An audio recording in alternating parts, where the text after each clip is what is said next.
श्री गणेशाय नमः। श्री जानकी वल्लभो विजयते। श्री रामचरितमानस द्वितीय सोपान अयोध्या कांड। सिया राम जय जय राम, सिया राम जय जय सिया राम। अब तक आपने दोहा नंबर 23 तक की कथा सुनी थी। अब आगे की कथा इस प्रकार है। सिया राम जय जय राम, सिया राम जय जय सिया राम। साँझ समय सनत नृपु गयो कैकेयी के हो। गौन निठुरता निकट किया, जनु धरि देह स्नेहु। सियावर राम जय राम, कोप भवन सुनि सक चुरायु। भय बस अगहुड़ परई न पाओ। सुरपति बसई बाहबल जाके, नरपति सकल रहई रुकता के। सो सुनिति अरिस गयो सुखाई, देखहु काम प्रताप बढ़ाई। सुलकुलीस अस अगवन निहारे, तेरति नाथ सुमन सर मारे। सभय नरेशु प्रिया पहि गयो, देखि दशा दुख दारुण भयो। भूमि शयन पटु मोट पुराना, दिय डारि तन भूषण नाना। कुमति कसी कुबेसता भाबी, अन अहिवातु सूच जनु भाबी। जाय निकट नृप कह मृदुवानी, प्राण प्रिया कहि हेतु रिसानी। संध्या के समय राजा दशरथ आनंद के साथ कैकेयी के महल में गए। मानो साक्षात स्नेह की शरीर धारण कर निष्ठुरता के पास गया हो। कोप भवन का नाम सुनकर राजा सहम गए। डर के मारे उनका पांव आगे नहीं बढ़ रहा था। स्वयं देवराज इंद्र जिनकी भुजाओं के बल पर राक्षसों से निर्भय होकर बसता है, संपूर्ण राजा लोग जिनका रुख देखते रहते हैं, वही राजा दशरथ स्त्री का क्रोध सुनकर सूख गए। कामदेव का प्रताप और महिमा तो देखिए। जो त्रिशूल और वज्र, तलवार आदि की चोट अपने अंगों पर सहने वाले हैं, वे रतिनाथ कामदेव के पुष्प बाण से मारे गए। राजा डरते डरते अपनी प्यारी कैकेयी के पास गए और उनकी दशा देखकर उन्हें बड़ा ही दुख हुआ। कैकेयी जमीन पर पड़ी है, पुराना मोटा कपड़ा पहने हुए है, शरीर के नाना आभूषणों को उतारकर फेंक दिया है। उस दुर्बुद्धि कैकेयी को यह कुबेसता यानी बुरा वेश कैसी फब रही है, मानो भावी विधवापन की सूचना दे रहा हो।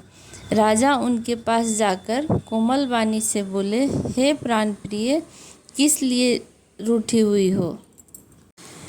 कही हे तिरानी रिसानी, पर सत्यपानिपति ही निवारई। मानहु सरोस भु अंग, भामिनी विषम भाति सुनिहारई। देव वासना रसना दसन, पर मरम ठाहरु देखई। तुलसी नृपति भव तब्यता, बस काम कौतुक लेखई। राजा दशरथ जी कहते हैं, हे रानी, किस लिए रूठी हो। यह कहकर राजा उसे हाथ से स्पर्श करते हैं। वह उनके हाथों को झटक कर हटा देती है और ऐसे देखती है मानो क्रोध से भरी हुई नागिन क्रूर दृष्टि से देख रही हो। दोनों वरदानों की बसनावें उस नागिन की 2 जीभें हैं और दोनों वरदान दांत हैं। वह काटने के लिए मर्म स्थान देख रही है। तुलसीदास जी कहते हैं, राजा दशरथ होनहार के बस में होकर इसे इस प्रकार हाथ झटकने और नागिन की भांति देखने को कामदेव की क्रीड़ा ही समझ रहे हैं। बार बार कह राव सुमुखी, सुलोचनी पिक वचनी। कारण मोहि सुनाऊ, गजगामनि निज कोप कर। राजा बार बार कह रहे हैं, हे सुमुखी, हे सुलोचनी, हे कोकिलवाहिनी, हे गजगामिनी, मुझे अपने क्रोध का कारण तो सुना। अनहित तोर प्रिया के कीन्हा के ही दोई सिर के ही जमो चहलीना। कहू के ही रंग कही करो नरेसु कहू के कही नृपहि निकासो देसु। सकऊ तोर अरि अमरौ मारी काह कीट बपुरे नर नारी। जानसी मोर सुभाव बरोरी मनु तो आनंद चंद चकोर। प्रिया प्राण सुत सर बसु मोरे परिजन प्रजा सकल बस तोरे। जो कछु कहो कपटु करी तोहि भामनी राम सपत सत मोहि। बिहसी माग मन भावती बाता भूषण सजहि मनोहर गाता। घरी कुघरी समझो जियो देखूं बेग प्रिया परिहर ही कुबेसु। राजा बार बार रानी कैकेयी से मनुहार करके बोलते हैं, हे प्रिय, किसने तेरा अनिष्ट किया? किसके दो सिर हैं? यमराज किसको लेना अपने लोग ले जाना चाहता है? कह, किस कंकाल को राजा कर दूं या किस राजा को देश से निकाल दूं? तेरा शत्रु अमर देवता भी हो तो भी मैं उसे मार सकता हूँ। बेचारे कीड़े मकोड़े सरीखे नर नारी तो चीज़ ही क्या है। हे सुंदरी, तू तो मेरा स्वभाव जानती ही है। मेरा मन सदा तेरे मुख रूपी चंद्रमा का चकोर है। हे प्रिय, मेरी प्रजा, कुटुंबी, सर्वस्व संपत्ति, पुत्र, यहाँ तक कि मेरे प्राण भी, ये सब तेरे ही बस में है। यदि मैं तुझसे कुछ कपट करके कहता हूँ तो हे भामिनी, मुझे 100 बार राम की सौगंध है। तू हंसकर प्रसन्नतापूर्वक अपनी मनचाही बात मांग ले और अपने मनोहर अंगों को आभूषणों से सजा। मौका बेमौका तो मन में विचार कर देख। हे प्रिय, जल्दी इस बुरे वेश को त्याग दे। सिया राम जय राम सिया राम जय सिया राम। यह सुनि मन गुनी सपत बड़ी बिहसी उठी मति मंद। भूषण सजति बिलोक मृगु मनहु की रात निपंद। सियावर राम जय राम।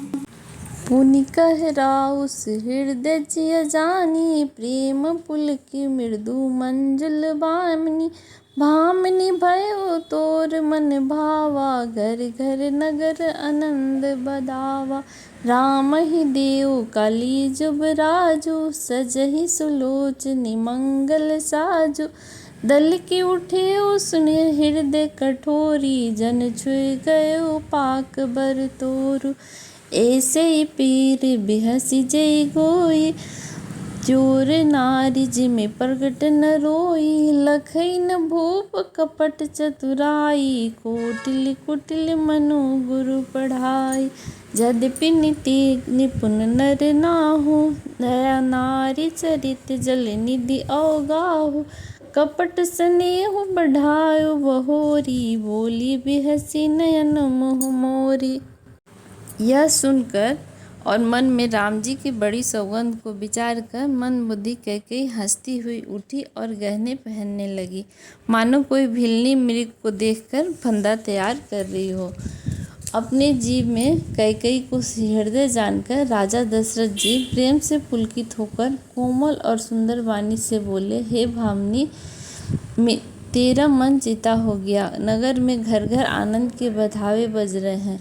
मैं कल ही राम को युवराजपद दे रहा हूँ, इसलिए हे सुनैनी, तू मंगल साज सज। यह सुनते ही उसका कठोर हृदय धलक उठा, यानी फटने लगा, मानो पका हुआ बल तोड़ फोड़ा फट गया हो।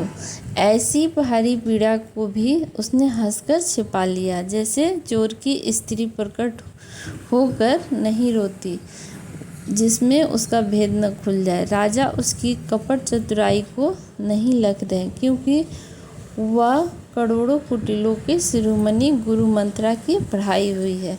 यद्यपि राजा नीति में निपुण है, परंतु त्रियाचरित अथाह समुद्र है। फिर वह कपट युक्त प्रेम बढ़ाकर ऊपर से प्रेम दिखाकर नेत्र और मुंह मोड़कर हंसती हुई बोली, सिया राम जय जय राम, सिया राम जय जय सिया राम। माग माग पे कहु पिया, कबहु न देहु लेहु।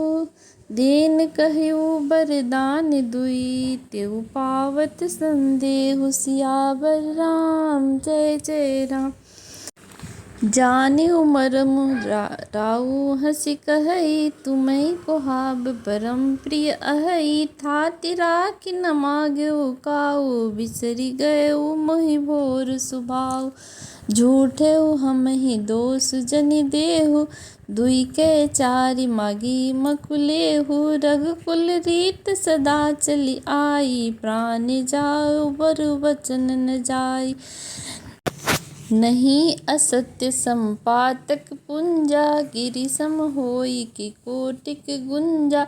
सत्य मूल सब सुकृत सुहाए, वेद पुराण विदित मनु गाए। तेहि पर राम शपथ करि आई, सुकृत सनेह अवधि रघुराई। बात दृढ़ाई कुमति हँसि बोली, कुमत बिहग कुलह जन खोली। सिया राम जय जय राम, सिया राम जय जय सिया राम। भूप मनोरथ सुभग बनु, सुख सुबिहंग समाज। भिल्ल निजिमि छाड़न चहती, बचन भय करुबाज। सियावर राम जय जय राम। कैकेयी कहती है, हे प्रियतम, आप मांग मांग तो कहा करते हैं, पर देते लेते कुछ भी नहीं। आपने 2 वरदान देने को कहा था, उनके भी मिलने में संदेह है। राजा ने हंसकर कहा कि अब मैं तुम्हारा मर्म यानी मतलब समझा। मान करना तुम्हें परम प्रिय है। तुमने उन वरों को छाती यानी धरोहर रख कर फिर कभी मांगा ही नहीं, और मेरा भूलने का स्वभाव होने से मुझे भी वह प्रसंग याद नहीं रहा।